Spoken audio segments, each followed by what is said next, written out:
நம்ம தமிழ் சினிமாவில் இதுவரைக்கும் 100 கோடி பாக்ஸ் ஆஃபீஸ் வசூலை தாண்டிய டாப் 15 முன்னணி ஹீரோக்களோட கவுண்ட் தான் இந்த வீடியோவில் பார்க்க போகிறோம். இது ஜஸ்ட் இந்த ஹீரோக்கள் பண்ணாங்கன்னு சொல்லிட்டு ஒரு ஆல்ரெடி இருக்க டாப் ஆர்டர்லேயே நம்ம சொல்லிட்டு போயிடலாம். ஆனால் கவுண்ட் ஒன்று சொல்கிறேனே, இந்த கவுண்டரில் என்ன பண்ண போகிறோன்னு பார்த்தீங்கன்னா, கவுண்டரில் ஒரு பாயிண்ட் பிடிச்சிருக்கேன். அது என்னன்னா, ஒவ்வொரு ஹீரோக்களும் தமிழ் சினிமாவில் எத்தனை வருஷம் நடித்து அவங்களுடைய எத்தனாவது வருஷத்தில் 100 கோடியை கலெக்ட் பண்ணாங்க, அந்த ஒரு அனலைசிஸில் இந்த கவுண்டர் நான் பண்ண போகிறேன். நம்ம கவுண்டரில் 15வது இடத்துல பார்க்க போகிற ஹீரோ கமல்ஹாசன். கமல் எவ்வளோ பெரிய ஹீரோ, அவர் தொழில் 15வது இடத்துல வச்சிருக்கேன்னு கேட்டிங்கன்னா, இன்னொன்று அவர் 2008 100 கோடி பாக்ஸ் ஆஃபீஸ் கொடுத்துறாரு அப்படின்ற மாதிரி இருக்கு.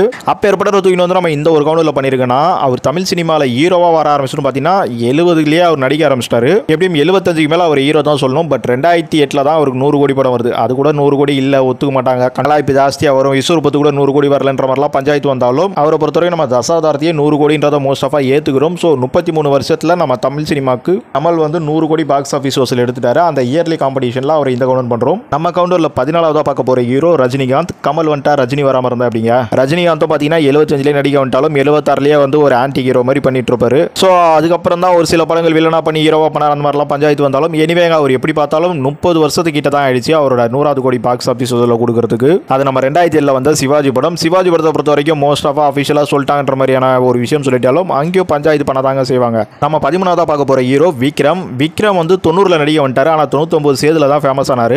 அவரோட 100 கோடி படம் 2005 வந்த ஐ தான். இந்த ஐ படம்ன்றது பார்த்தீங்கன்னா 16 வருஷம் கேப் ஆகும் சேது 2 பார்க்கும்பொழுது. ஆனால் 92 பார்க்கும்பொழுது உங்களுக்கு 25 வருஷம் கேப் ஆயிடுது.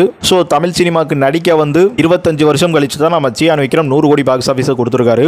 நம்ம கவுண்டரில் 12வது இடத்துல பார்க்க போகிற ஹீரோ விஜய். விஜயும் அந்த மாதிரி தாங்க 92லேயே நடிக்க வந்துட்டாரு. ஆக்சுவலி அவர் நடிக்க வரும்போது ஹீரோ தான். அவரோட பாக்ஸ் ஆஃபீஸ் வசூலில் 100 கோடின்னு பார்த்தீங்கன்னா துப்பாக்கி படம் தான். மோஸ்ட் ஆஃப் துப்பாக்கி எல்லாரும் ஒத்துப்பான்னு நினைக்கிறேன் 100 கோடிக்கு. இந்த துப்பாக்கி படம் நம்ம விஜய் நடிக்க 20 வருஷம் கழிச்சு தான் 100 கோடி கலெக்ஷன் அப்படின்ற ஒரு விஷயத்தை கொடுத்துருக்கு. நம்ம கவுண்டரில் 11வது இடத்துல பார்க்க போற ஹீரோ விஷால். விஷால் முதல்ல செல்லமேல 2004 நடிக்க வந்திருப்பாரு. அவருக்கு இப்போ லேட்டஸ்டா வந்த 2023 வருஷத்தில் வந்த மார்க் ஆண்டனி தான் 100 கோடி படம் அஃபிஷியலாக சொல்லியிருக்காங்க வேர்ல்டு வைடா. அதுக்கு முன்னாடி இரும்பு திரையெல்லாம் பேச்சு இருந்தாலும் பட் இதுதான் ஃபர்ஸ்ட் 100 கோடி படம்ன்றாங்க. அப்படி பார்க்கும்போது விஷால் நடிக்க 19 வருஷம் கழிச்சு தான் 100 கோடி படம் கிடைச்சிருக்கு. நம்ம கவுண்டரில் 10வது இடத்துல பார்க்க போற ஹீரோ சிம்பு. சிம்பு 2002 தீபாவளிக்கு காதல் அழிவுதலை மூலமா வந்தாரு. அதுக்கப்புறம் அவருக்கு மாநாடு படம் தான் 100 கோடி வசூல கொடுத்துருக்கு. அது கூட கரெக்டா வரலன்ற மாதிரிலாம் பேசிட்டு இருக்காங்க. எனவே ஓவராலா அது 100 கோடி அப்படின்ற மாதிரி பார்க்க வேண்டியதா இருக்கு வேர்ல்டு வைடா. ஸோ அந்த லிஸ்ட்ல பார்க்கும்போது நம்ம சிம்புக்கு 19 வருஷம் கழிச்சு தான் 100 கோடி பாக்ஸ் ஆஃபீஸ் கிடைச்சிருக்கு. நம்ம கவுண்டரில் 9வது பார்க்க போற ஹீரோ சுந்தர்சி. சுந்தர்சிலாம் ஒரு ஹீரோவான்ற மாதிரி இருந்தது. பட் என்ன பண்றது, தலைநகரம் ஒரு பெரிய வெற்றி படத்தோடவே ஹீரோவா வந்துட்டாரு. அதுக்கப்புறம் கொஞ்ச காலத்துக்கு அவரோட படங்கள் எக்கச்சக்கமா வந்துட்டு இருந்து அப்புறம் அப்படியே போயிட்டாலும் அப்புறம் ஒரு அரண்மனை படத்துல எல்லாம் வந்துட்டு இருக்காரு. இந்த படத்துல ஒரு ஹீரோன்றவரே இல்லாம போயிட்டாங்க. இதுக்கு முன்னாடி 3 அரண்மனையிலாச்சும் ஒரு ஹீரோ இருப்பாங்க. இங்க சந்தோஷ் பிரதீப்லாம் ஹீரோன்ட்டு எங்க சொல்றது. அப்படி பார்க்கும்போது நம்ம சுந்தர்சி சோலோ ஹீரோவா போயிட்டாரு. இந்த படம் 100 கோடியும் எடுத்துச்சு அரண்மனை 4. ஸோ 2006 to 2024 கணக்கு பண்ணாக்கா 18 வருஷத்துல 100 கோடி படத்தை கொடுத்துட்டார் நம்ம சுந்தர்சி. நம்ம கவுண்டரில் 8வது இடத்துல பார்க்க போற ஹீரோ அஜித். அஜித் நடிக்க வந்தது 93ல. இவரோட 100 கோடி பாக்ஸ் ஆஃபீஸ் வசூல் 2011 வருது. ஸோ அப்படி பார்த்தா நடிக்க 18வது வருஷத்துல 100 கோடி படத்தை நம்ம அஜித் தராரு. ஆனா மங்காத்தா 100 கோடி எங்க வசூல் பஞ்சுன்ற பஞ்சாயத்து இருக்கும். அதுக்கெல்லாம் நான் வரலைங்க, ஓவராலா 100 கோடின்ற மாதிரி ஒத்துக்கிறாங்க. நம்ம கவுண்டரில் 7வது பார்க்க போற ஹீரோ தனுஷ். தனுஷ் நடிக்க 17 வருஷம் கழிச்சு அவரோட 100 கோடி படம் வருது. அவர் 2002லேயே துளுதலமில் நடிக்க வந்துட்டாலும் 2019 வந்த அசுரன் அது அஃபிஷியலா 100 கோடின்னு சொல்லிட்டாங்க. ஸோ நம்ம டாப் ஹீரோஸ்ல 100 கோடி அவங்க நடிக்க எத்தனை வருஷத்துல கலெக்ட் பண்ணிடுச்சுன்ற ஒரு வருட அடிப்படையில் கணக்கு பண்ணும்போது நம்ம தனுஷ் இந்த ஒரு கவுண்டருக்கு வராரு.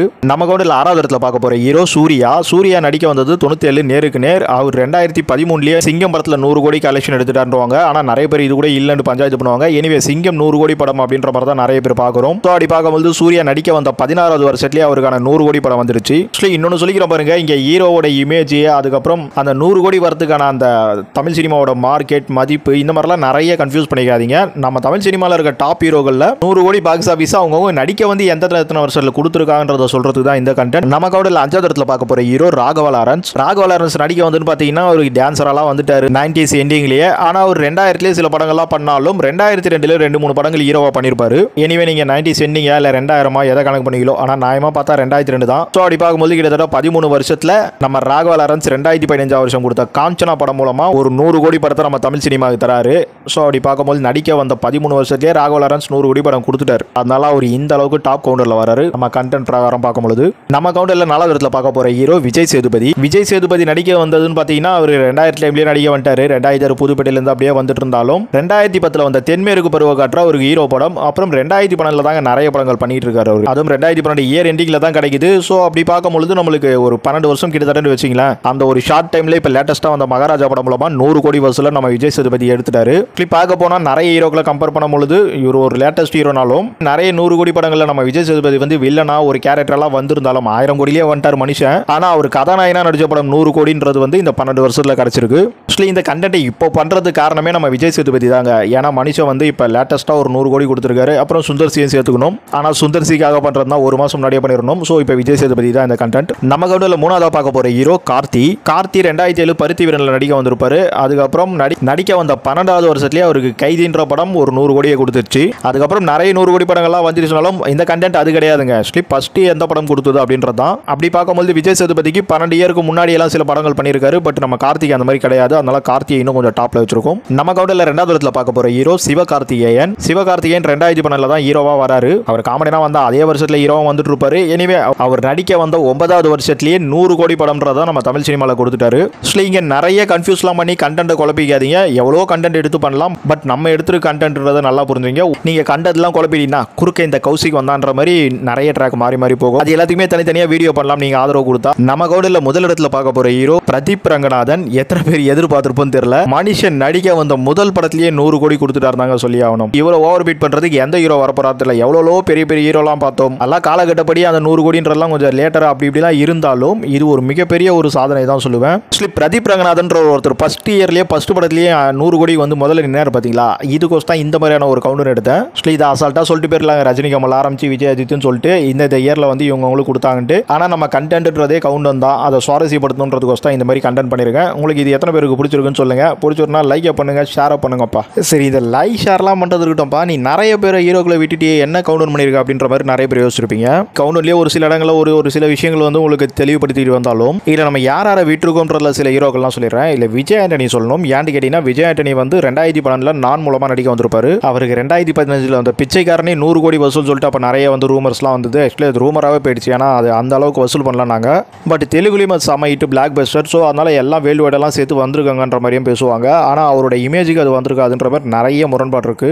அந்த வசூல் அப்படி வந்திருந்ததுன்னா நம்ம விஜய் ஆண்டனி இந்த கவுண்டர்ல 2வது இடத்தை பிடிப்பாரு. அப்புறம் இன்னொன்று வந்து நம்ம விஜய் ஆண்டனி இந்த மாதிரி நம்ம ரூமர்ல எடுக்கலனாலும் நம்ம அஜித்தும் மங்காத்தா வரல. அப்புறம் விஜய்க்கும் துப்பாக்கி ஆகட்டும், நம்ம சூர்யாவுக்கும் சிங்கம் ஆகட்டும், இவங்களாம் கூட அஃபிஷியலாக அனௌன்ஸ் பண்ணல. இன்னொன்று சூர்யாவுக்கு சிங்கம் 3 முன்னாடியே 7ஆம் அறிவுக்கும் அந்த பேச்சு இருந்தது. ஸோ இந்த மாதிரி நிறைய டாக்ஸ் போயிட்டே இருக்கும். ஏன்னா நம்ம அன்அஃபிஷியல் இல்லாத ஒரு விஷயத்தை நம்ம பேசுறோம். அதை தாண்டி கவுண்ட் ஒன்று வேற உள்ள வந்திருக்கும். அதனால நிறைய பஞ்சாயத்துகள் வரலாம்.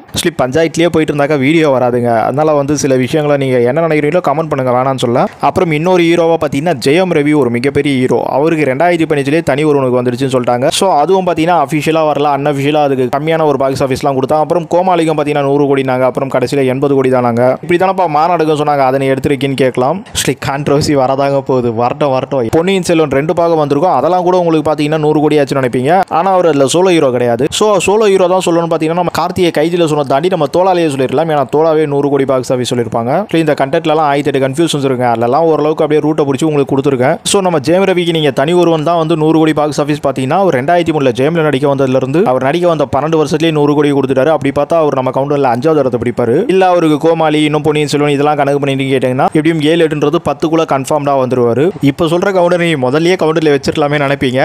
எனக்கு இந்த சாதாரணமாக ஃபிளாட்டா வீடியோ பண்றத தாண்டி இந்த மாதிரியான கண்டென்ட்ல வீடியோ பண்றது தான் பிடிக்கும்னு உங்களுக்கு நிறைய பேர் தெரியும். ஏன்னா கவுண்டர்லயே நம்ம சேனல்ல எக்கச்சக்கமா எடுத்து கவுண்டனுக்கிட்டே ஒரு பேரை உருவாக்கி வச்சிருக்கோம். இந்த மகாராஜா படம்லாம் பார்த்ததுக்கு அப்புறம் இந்த நான் லீனியர்ல ஒரு ஸ்கிரிப்ட் சொல்றாங்க. ஸோ அந்த மாதிரிலாம் நம்ம கவுண்டர்லயும் பண்ணணும் அப்படின்ற மாதிரி தோணுது. அது நான் மகாராஜான்னு உங்களுக்கு இப்போ லேட்டஸ்டா வந்தனால சொல்றேன். விருமாண்டிலாம் பார்த்ததுனால தான் நம்மளுக்கு வேற மாதிரிலாம் கொடுக்கணும்னு என் மைண்ட்ல நிறைய விஷயம் இருக்கும். ஜஸ்ட் ஒரு வீடியோ தான், சாதாரண ஒரு யூடியூப் வீடியோ என்ன 2000-3000 பேர் தான் பார்ப்பீங்க ஆரம்பத்துல வைங்களேன். அந்த அளவுக்கு தான் நம்ம சேனல் லென்த் இருக்கு. இருந்தாலும் எனக்கான ஒரு கிரியேட்டிவிட்டியை நிறைய கொடுக்கணுன்றதுக்கோசம் இந்த மாதிரி ஒரு நான் லீனியர் பண்ணிட்டு இருக்கேன். அதாவது நம்ம வீடியோ பார்க்க வரவங்களோட அந்த எண்ண ஓட்டங்களை வேற மாதிரி பிடிச்சி போடணுன்றதுக்கோசம். சரி, அதுக்கு ஓவர் ஸ்மார்ட்டாடா நீ அப்படின்ற மாதிரி நிறைய பேர் டென்ஷன் ஆகுதுல. ஏன்னா என்னதான் நிறைய விஷயங்களை கவர் பண்ணிட்டாலும் உங்களுக்கும் இங்கே கேப் விட்டுருக்கேன். அதனால அவங்க கையில் மீதி ஹீரோக்கள் அண்ட் கவுண்டர்லாம் கொடுத்து நான் இந்த வீடியோ முடிச்சுக்கிறேன். உங்களை அடுத்த கவுண்டர்ல வந்து சந்திக்கிறேன். தேங்க்யூ ஃபார் வாட்சிங். பாய்.